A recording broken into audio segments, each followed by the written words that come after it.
Assalamualaikum warahmatullahi wabarakatuh. Halo teman-teman. Perkenalkan, nama saya Intan Dwi Safitri. Saya berasal dari kampus ITB Stikom Ambon. Program studi saya adalah Sistem Informasi.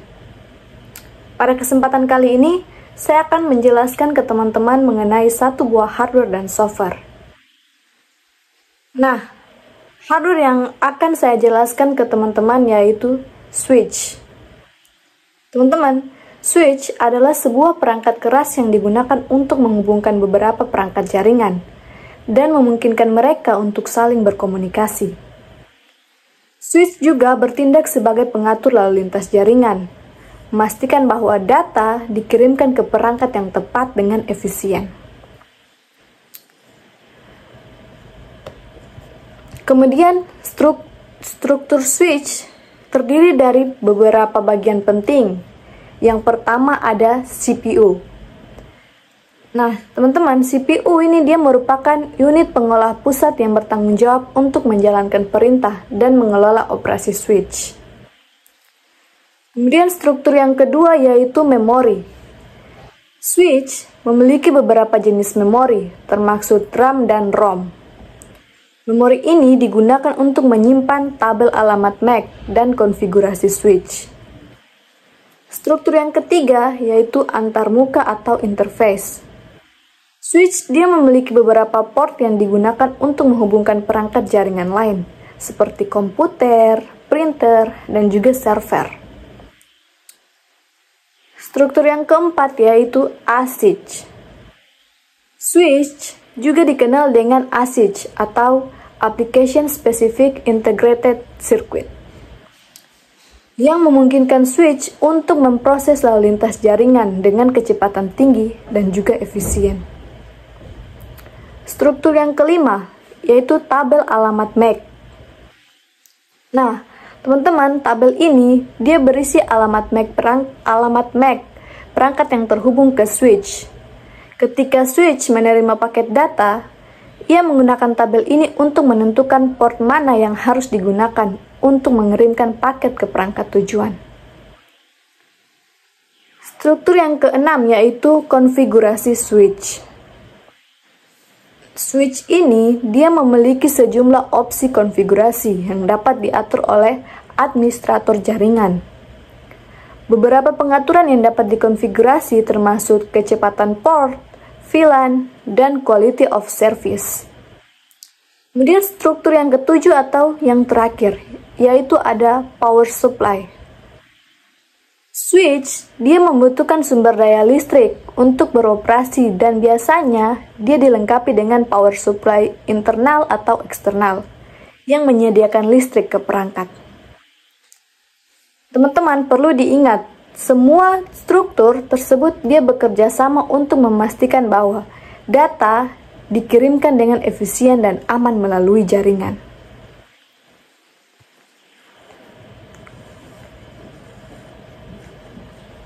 Kemudian fungsi dari switch. Pasti teman-teman bertanya, fungsi switch apa sih? Nah, fungsi dari switch yaitu untuk mengontrol lalu lintas jaringan atau network traffic dengan mengirimkan data ke perangkat tujuan yang tepat. Jadi teman-teman, setiap perangkat di jaringan lokal dia memiliki alamat yang unik yang disebut dengan alamat MAC atau Media Access Control. Dan switch, dia akan menggunakan informasi ini untuk mengirimkan data hanya ke perangkat yang dituju. Selain itu, switch juga dia memungkinkan penggunaan bandwidth jaringan yang lebih efisien. Sebagai contoh, jika ada dua perangkat yang ingin saling berkomunikasi, switch akan membuat jalur khusus untuk kedua perangkat tersebut, sehingga tidak ada perangkat lain yang dapat mengganggu komunikasi mereka. Selain itu, switch juga dapat mempercepat kecepatan transfer data antar perangkat. Hal ini dikarenakan switch dia dapat mengirimkan data secara simultan ke beberapa perangkat secara bersamaan, sehingga waktu yang diperlukan untuk mengirim data ke perangkat yang dituju menjadi lebih cepat. Makanya dengan demikian, switch dia merupakan komponen penting dalam jaringan lokal, karena dia dapat membantu mengoptimalkan penggunaan bandwidth dan mempercepat kecepatan transfer data antar perangkat. Nah, itu adalah fungsi dari switch. Kemudian, gimana sih cara untuk memasang atau menginstalasi sebuah switch? Nah, teman-teman, langkah yang pertama yaitu tentukan lokasi pemasangan. Nah, teman-teman, pilih lokasi yang cocok untuk memasang switch, yang biasanya berada di dekat perangkat yang akan terhubung ke switch tersebut. Pastikan lokasi yang dipilih memiliki akses listrik dan udara yang cukup untuk mendinginkan switch. Langkah yang kedua, siapkan peralatan dan bahan yang diperlukan.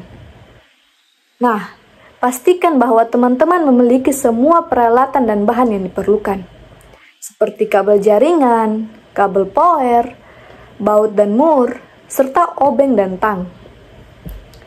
Langkah yang ketiga, matikan semua perangkat yang terhubung ke switch. Sebelum teman-teman memasang switch, pastikan bahwa semua perangkat yang terhubung ke switch dimatikan terlebih dahulu. Ingat ya teman-teman.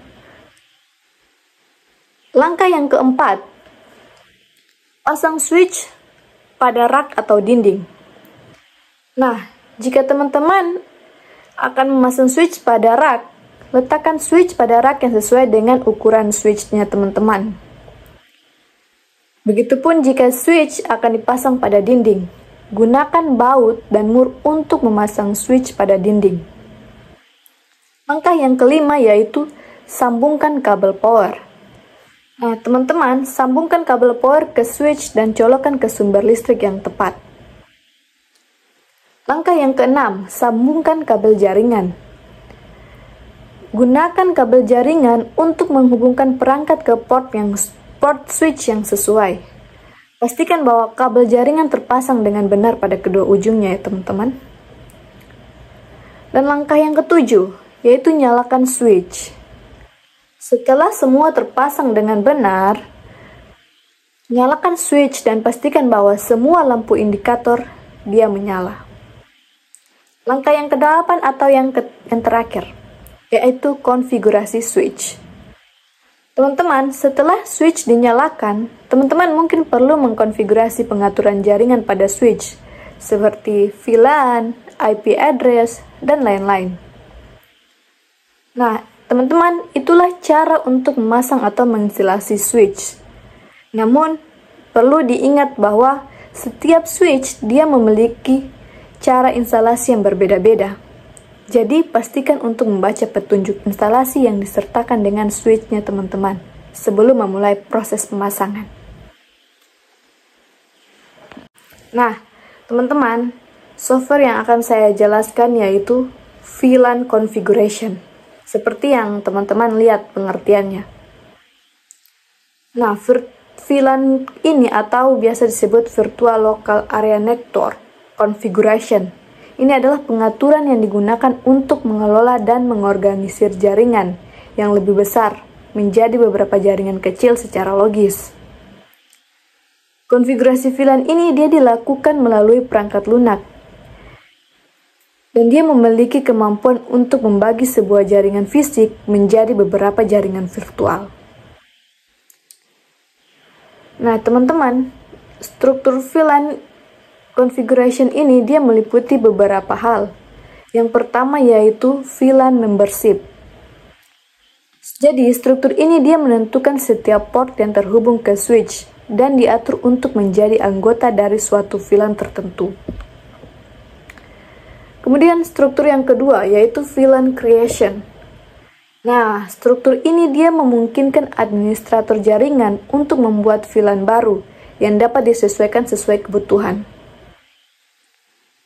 Struktur yang ketiga yaitu VLAN tagging.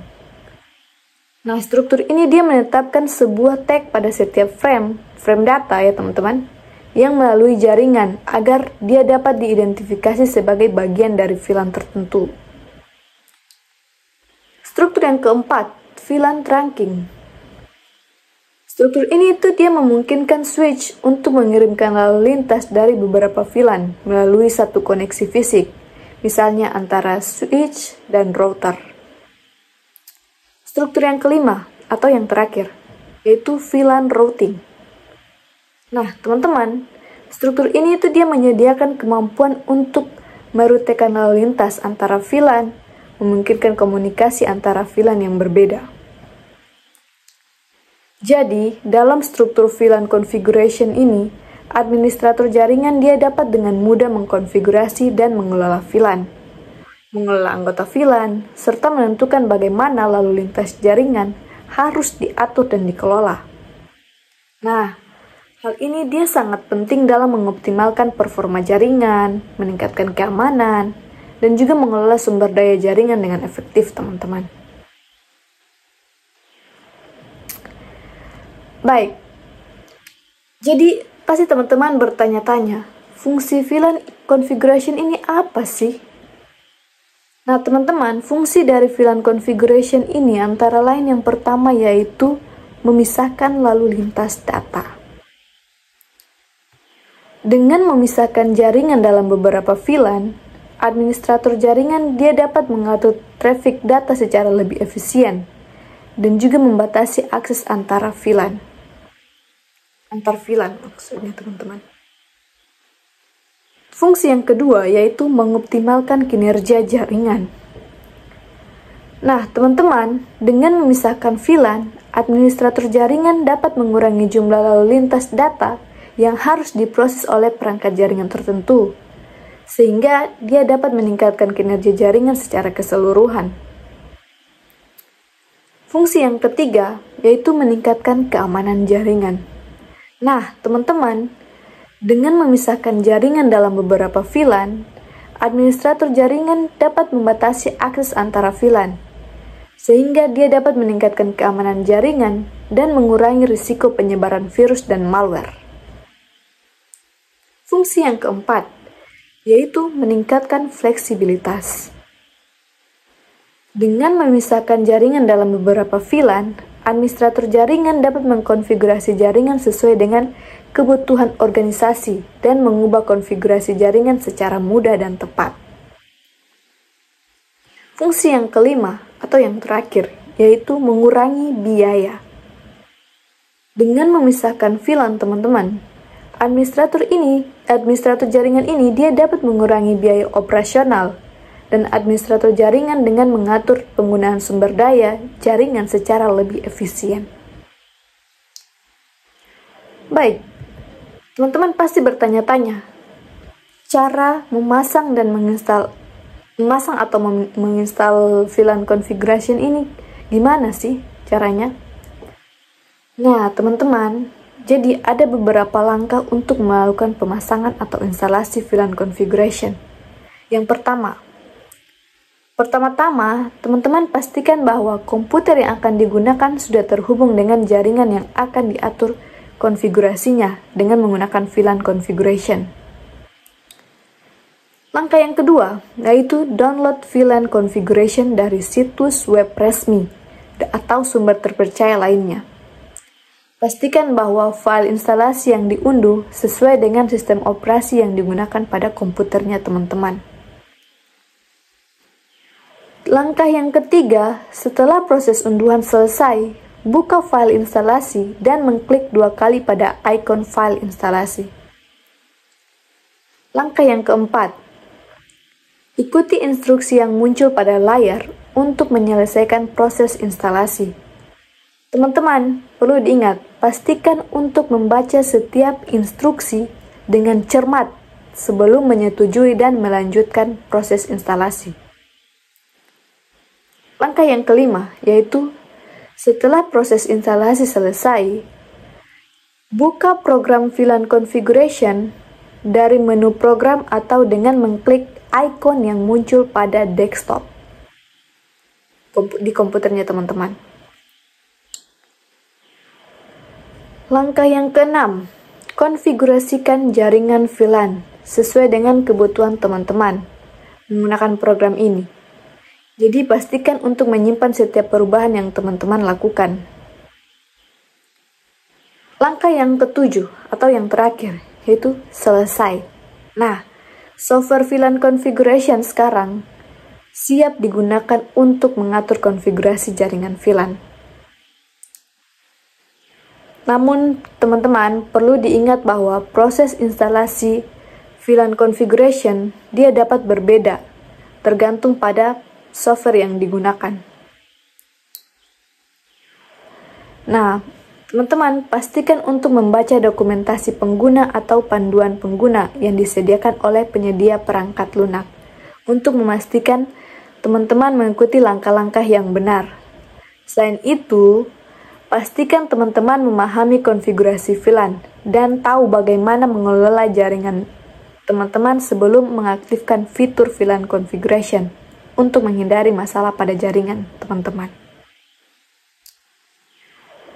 Baik, sekian mungkin penjelasan dari saya. Bila ada kekurangan, saya mohon maaf. Semoga apa yang saya sampaikan dapat bermanfaat buat teman-teman semua.